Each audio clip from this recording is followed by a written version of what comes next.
All right, listen up, fam. Let's get still for a second. I mean really still. Cut the noise in your head, the worries about the job, the bills, the whole mad scramble of life. Just hush. You ever feel like you're running on a treadmill that's speeding up, but you're getting nowhere? Like you're constantly plugging holes in a leaky boat? We've all been there, grinding our gears, thinking it's all on us. That's the hamster wheel of the human scene. But what if I told you there's a secret spot? Not a physical place, but a state of being, a total vibe shift. Joel Goldsmith called it resting in God. And no, it ain't about being lazy or checking out. It's the exact opposite.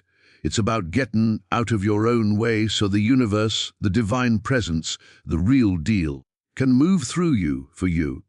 This ain't some dusty, theoretical idea. This is the ultimate game changer. When you truly get this, I mean when it clicks in your gut, not just your head, everything flips. The struggle stops. The effort eases. It's like finally letting go of the oars and discovering the river itself is carrying you home. So, what really happens when you lock into that groove? When you finally trade in your hustle for a holy trust, fall into the arms of the infinite? Buckle up, because we're about to go deep. And by the end of this, you're going to see your whole world different. I'm not just talking, I'm testifying. Stick around, because what I'm about to lay down might just blow the roof off your understanding. If this hits you right where you live, show some love. Smash that like button.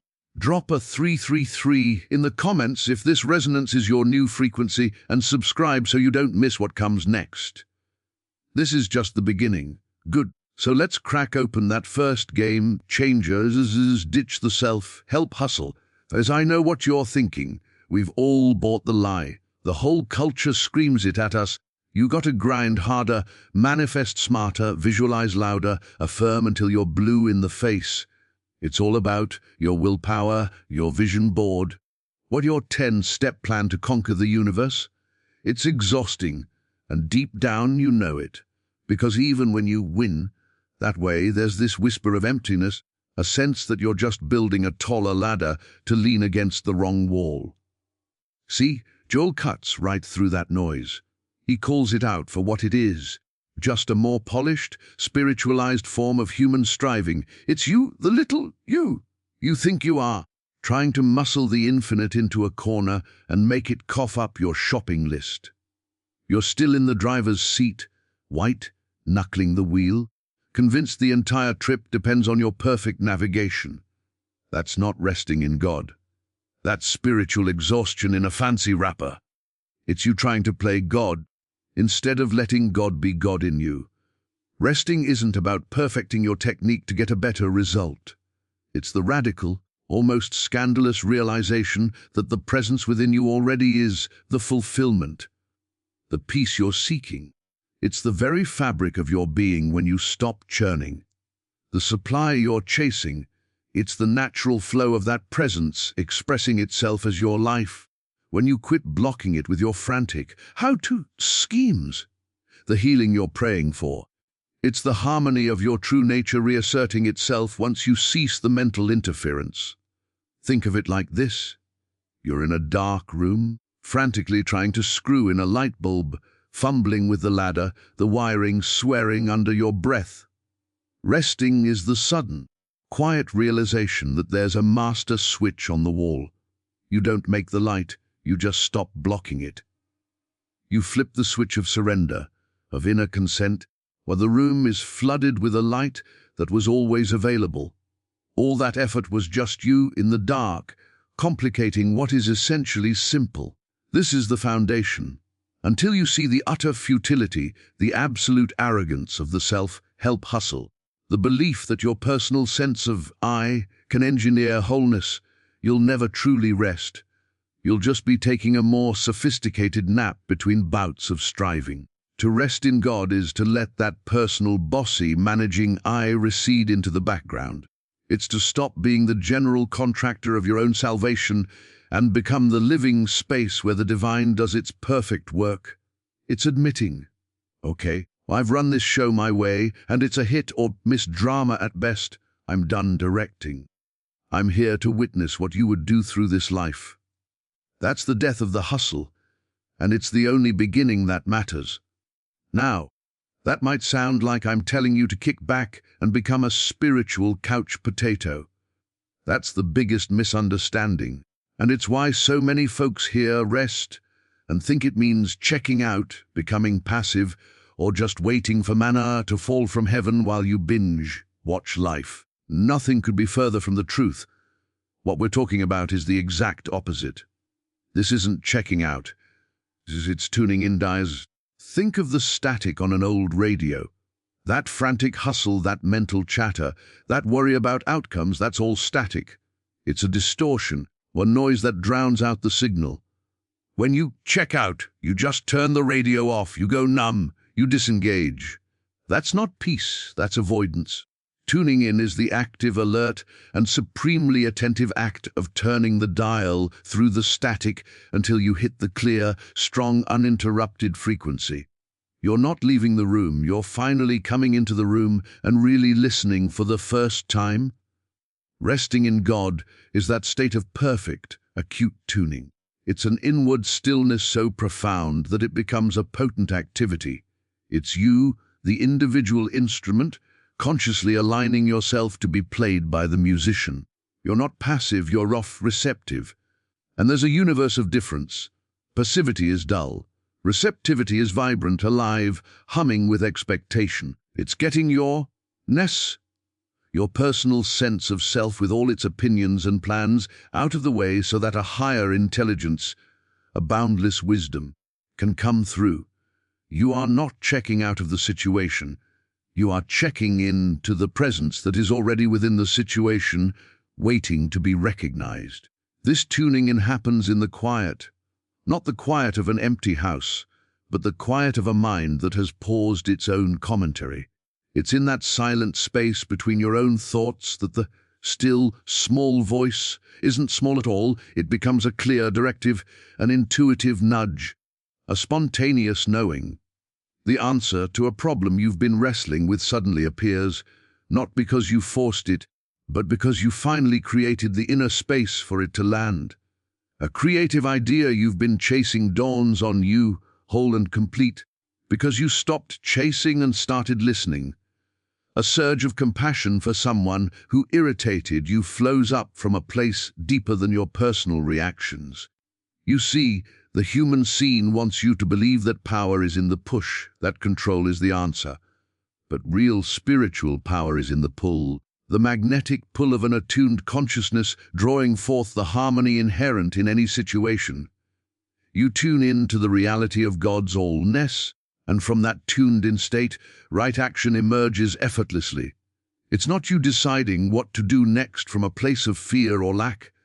It's you, as a clear channel, being moved into the next right step. You might find yourself picking up the phone, writing a sentence, taking a different route, speaking a word of comfort, all without the usual mental drama. That's the activity of the spirit, and it flows naturally from the stillness of tuning in. It is the most active state in the world, because it is action fueled by infinity, not by the limited, sputtering battery of the personal ego. You are no longer a solo act, straining to be heard. You are the instrument, perfectly tuned, through which the symphony plays itself. And that brings us to the most liberating, the most terrifying, and the most beautiful part of this whole shift. When you are truly tuned in, operating from that place of deep, receptive stillness, you will experience this is the end of forced outcomes. Now, let's be real. This is where the rubber meets the road and where most of us, if we're honest, get off the bus. Because our entire sense of security is built on the illusion of control. We think we know what's best. We have our blueprint for happiness, our 5-year plan, our list of demands from the universe. We pray, but it's often just a spiritualized version of placing an order. Here's what I need, God, and here's how I need it to look, and here's the deadline. We're so busy trying to manage the divine, to steer the infinite toward our personal idea of a happy ending, that we suffocate the very grace we're begging for. Forced outcomes are the hallmark of the rested life. It's you, the human personality, trying to wrestle reality into a shape that suits your temporary fear-based understanding.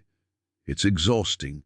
It's like being a gardener who not only plants the seed, but then spends every day digging it up to check on the roots, screaming at the stem to grow faster, and painting the flower the color you wanted. You thwart the entire natural, intelligent process. Resting in God means putting down the mental paintbrush. It means planting the seed of your desire or your need in the fertile soil of conscious union, and then, this is the critical part, walking away in trust. You water it with your attention, not your anxiety. You tend the garden of your mind, not by manipulating the growth, but by weeding out the doubts that would choke it. This is an absolute surrender of the how. You may have a holy longing, a deep, God-inspired impulse for greater expression, for healing, for abundance, for harmony. But the moment you attach to a specific, pre-packaged outcome, this job or this relationship, this bank account balance, this specific resolution to an illness, you have stepped out of rest and back into the exhausting role of cosmic event planner. You've switched the channel from the clear signal back to the static of your own limited imagination. The divine intelligence that formed galaxies and orchestrates the seasons in your bloodstream does not need your flowchart. Your peace comes from realizing that the presence within you knows the perfect form for your fulfillment, and its ways are higher, more elegant, and more fitting than any scenario your fearful, time-bound mind could concoct. This isn't about getting passive, it's about getting perceptive. It's trading the burden of being the architect for the joy of being the witness. You become a detective of grace, looking for how the intelligence is already moving, already providing, already healing, often in ways you never would have thought to ask for. An unexpected door opens. A stubborn resentment dissolves without a fight. A resource appears from a forgotten corner. This is the activity of the Spirit, unfolding a pattern of wholeness that your personal will could never engineer. Your job is not to force the river, but to follow the current. The outcome is guaranteed. It is the manifestation of your inherent wholeness as a child of God. But the form it takes is left in the hands of the only Creator. You are released from the tyranny of your own small expectations, free to marvel at the endless creativity of a love that knows exactly what you need, even when it dismantles everything you thought you wanted. This is the practical pivot, the day-to-day shift that makes all this more than just a nice theory. When you drop the exhausting job of forcing outcomes, a new job description quietly lands in your lap. It's not a hustle, it's a holy assignment. And it boils down to this: your job becomes listening, receiving, and forget everything you thought you knew about spiritual labor. The heavy lifting is over. The striving, the mental gymnastics, the constant prayer bombardment of the divine, that was the hard job, the one you're firing yourself from.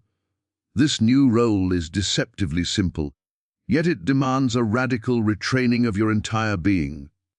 Listening in this context isn't waiting for a booming voice from the clouds. It's the cultivation of a profound inner sensitivity. It's moving through your day with a soft focus, your awareness anchored not to the chatter of the world or the panic of your own thoughts, but to the silent, pulsing aliveness of the presence within. It's paying attention in a new way. You're listening for the intuitive nudge that feels like a gentle inner leaning, not a frantic shout. You're listening for the synchronicity, the perfectly timed conversation, the book that falls off the shelf, the quiet knowing that arises when you stop asking, "What should I do?"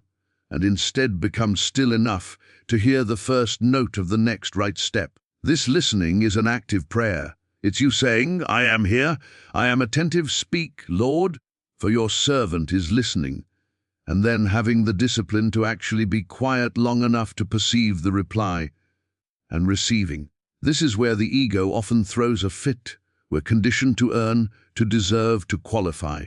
Receiving feels vulnerable, even shameful to the part of us that wants to claim it all as a personal achievement. But real receiving is the ultimate humility. It is standing as an open vessel, hands unclenched, heart undefended, acknowledging that every good and perfect gift flows from one source. You are not receiving from the world, you are receiving from the infinite fountain of your own God, being manifesting as the world. You receive the idea that solves the problem. You receive the surge of strength that wasn't there a moment ago. You receive the unexpected kindness, the sudden clarity, the peace that defies circumstance. What your job is to not reject it, explain it away, or immediately credit your own cleverness. Your job is to take the humble position of the conduit, to accept the gift graciously, and to let it flow through you into expression. This turns life from a grueling quest into a graceful unfoldment. You wake up not to conquer the day, but to discover what the day would reveal through you. You face a challenge not by buckling down with personal will, but by opening up in silent receptivity, asking, what is the truth of harmony here that is waiting to be recognized? You are like an antenna, perfectly positioned to download signals of intelligence, love, and power that are forever being broadcast from the heart of being. The pressure is off. You are no longer the manufacturer trying to cobble together a life from spare parts. You are the witness, the enjoyer, the grateful recipient of a life that is being lovingly, intelligently, and perpetually generated for you, of through you and as you. Your only task is to stay tuned to the station, keep the channel clear of static, and welcome what comes with a trust so deep it feels like the easiest thing in the world. And here's the miracle that makes all this more than just a pleasant, passive state of mind. When you are truly listening and receiving from that deep, tuned-in place, something extraordinary begins to happen in your outer world. The things you used to chase with all your might, the things that fueled your anxiety and your hustle, start to find you. This is the tangible fruit. What the evidence in the pudding? You step into the flow of what is already provided, and you witness X power, peace and supply get served on autopilot section. Let's break that down, because these aren't just pretty words. They are the practical realities of a life rooted in the infinite. First, power. Not power over people or situations. That's the ego's brittle imitation.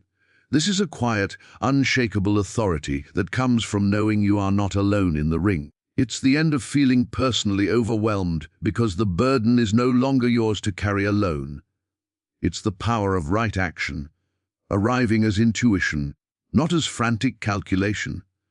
You'll find yourself saying the right word without rehearsing it, standing firm in a storm of opinion without a flicker of inner turmoil, not because you're so tough, but because you are anchored to a rock that isn't you. This power doesn't strain or shout. It just is, and it moves through you with an effortless certainty that leaves the old you wondering, where did that come from? Then peace. This is the big one. We think of peace as the absence of trouble, a fragile quiet we have to protect. But the peace that comes on autopilot from resting is of a different order entirely. It's not dependent on circumstances. It's a deep inner suspension, a knowing that at the very core of your being, in the midst of any chaos, all is already well. It's the peace that passeth all understanding, because it makes no logical sense to the world. The bills may be due, the diagnosis may be scary, the relationship may be tense, and yet beneath the surface, level waves of human emotion, there is this profound, still ocean of serenity. You don't create it. You stop blocking it.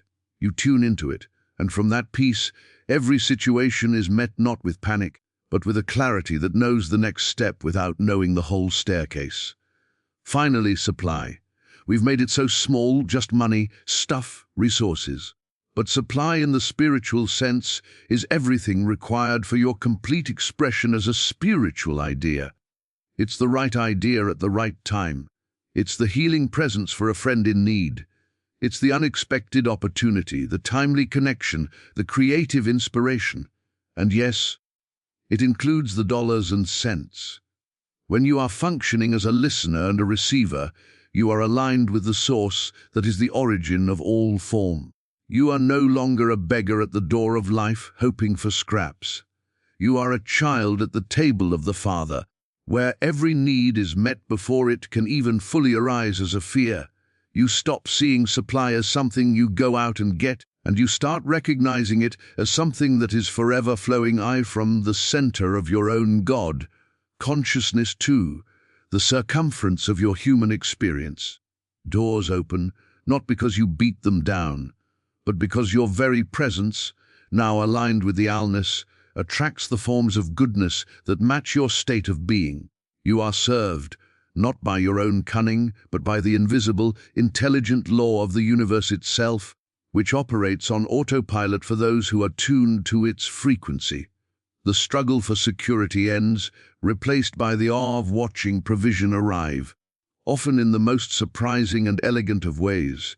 And all of this, the end of the hustle, the deep tuning in, the surrender of control, the life of listening, and the autopilot of grace, culminates in the most profound, the most liberating, and honestly, the most startling revelation of them all. It's the final piece of the puzzle, the one that makes sense of everything else. You see, this journey of resting isn't about improving the little you. It's about the ultimate realization that the separate, struggling, managing, fearful character you've been playing your whole life was never the real deal. It was a costume, a story, a ghost. And in the blazing light of conscious oneness, you witness the illusion of the separate you just vanishes. This is the core of Joel's message, the quantum leap. It's not that you become a better person, it's that you wake up from the dream of being merely a person at all, as the world defines it. All the suffering, all the lack, all the conflict springs from one root, the unshakable belief in a separate, isolated self, a little island of consciousness adrift in a sea of otherness, competing for resources, craving validation, and fearing annihilation. That you is the one doing all the hustling. That you is the one trying to tune the radio, is the one forcing outcomes and feeling personally responsible for every result. That you is the phantom. Resting in God is the systematic, gentle dissolution of that phantom. It's not an annihilation, but an absorption into something so much vaster and truer. As you practice this stillness, this listening, this surrender, you begin to notice a profound shift in identity. You start to experience life not from the cramped control room of your personal history, fears, and desires, but from a wide-open, boundless space of pure awareness. The thoughts and emotions still come and go. You don't become a zombie, but they lose their tyrannical power.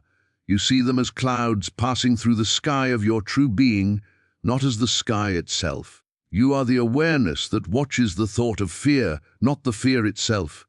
You are the silence that hears the mental chatter, not the chatterbox. In that clarity, the walls of separation simply melt.